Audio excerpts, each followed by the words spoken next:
हम सूर्य चंद्र यस्य साक्षिणौ।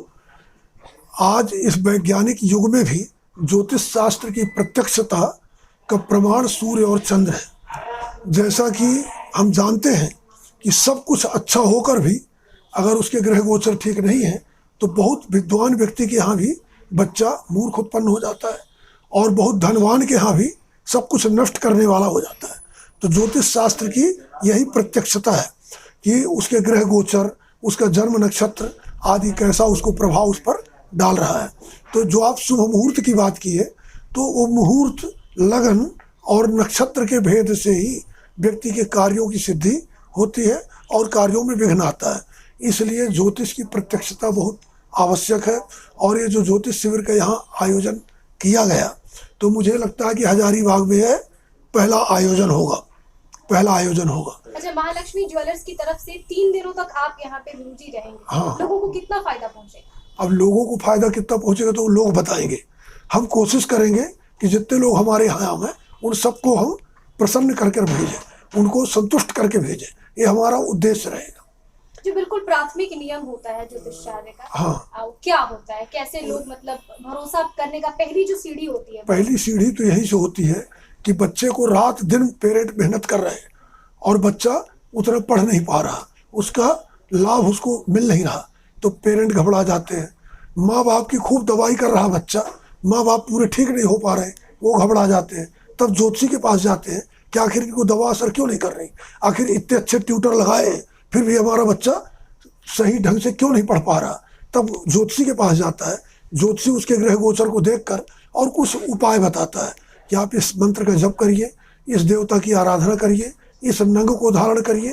तब उसके आधार पर उसका जो अवरुद्ध मार्ग होता है वह पुनः प्रबुद्ध हो जाता है और वह आगे की ओर अग्रसर हो जाता है। अच्छा, सोशल मीडिया और बाकी ये चीजों के माध्यम से कई सत्यता भी सामने आती है और कई फेक जो है ज्योतिष शास्त्र को लेकर भी सामने आते हैं, उसे कैसे बचा जा सकता है? अब उनसे बचने के लिए तो जो ये देते हैं सोशल मीडिया में अपनी भविष्यवाणियाँ, उनको विचार करने की आवश्यकता है। हम तो ऐसी भविष्यवाणी देते नहीं, किंतु ये निश्चित है कि ज्योतिष शास्त्र का अगर सही चिंतन किया जाए तो हमारा ज्योतिष आज से नहीं अनादिकाल से है। राजा रामचंद्र जी त्रेता युग में हुए, उसके पहले वाल्मीकि जी ने अपने ज्ञान चक्षुओं से, अपनी ज्योतिष की चक्षु से सब कुछ देखकर वाल्मीकि रामायण लिख दिया था कि वो जन्म लेंगे और क्या क्या घटित होगा। ये सब ज्योतिष शास्त्र का ही चमत्कार था। महालक्ष्मी के साथ आपका क्या संबंध है?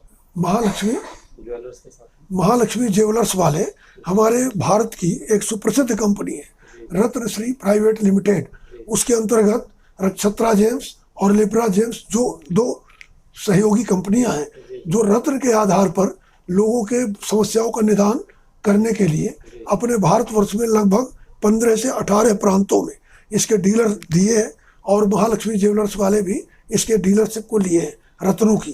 तो रत्नों का जो निदान रूपी रत्न है वो यहाँ अवेलेबल हो जाएंगे लोगों को? सब कुछ यहाँ वो कंपनी यहाँ उपलब्ध कराएगी और उचित रेट में और सर्टिफाइड नंग मिलेंगे जिनकी गारंटी भी रहेगी कि ये वही नंग है जो दिया जा रहा है और उसकी वापसी की भी गारंटी रहती है।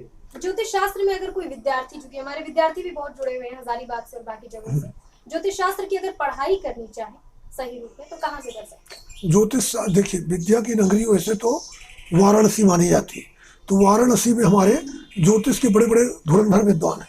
आजकल तो चूंकि व्यवसायीकरण हो गया तो हर प्रांतों में, हर जिलों में ज्योतिष के विद्वान रहते हैं, किंतु ज्योतिष को प्रॉपर तरीके से सिखाने वाले उज्जैनी और वाराणसी में अच्छे अच्छे विद्वान हैं जो उनको मूल रूप से लेकर और अंततः समग्रता की ओर ज्ञान दिलाते हैं। आपका पूरा परिचय क्या है? मेरा नाम डॉक्टर राम नारायण मिश्र है। मुझे भगवत कृपा से ज्योतिष शास्त्र में स्वर्ण पदक भी प्राप्त हुआ है और मैं राष्ट्रपति सम्मान भी मुझे, कौन से राष्ट्रपति आपको सम्मानित? प्रणब मुखर्जी जी मेरे को 2014 में सम्मानित किए हैं। और मेरा एक पंचांग निकलता है जो रामानुज पंचांगम, उसका पूर्णतः संपादक मैं हूँ। रामानुज पंचांगम मैं ही निकालता हूँ और वह भारतीय परंपरा के अनुसार रहता है। मेरा आवास भोपाल में।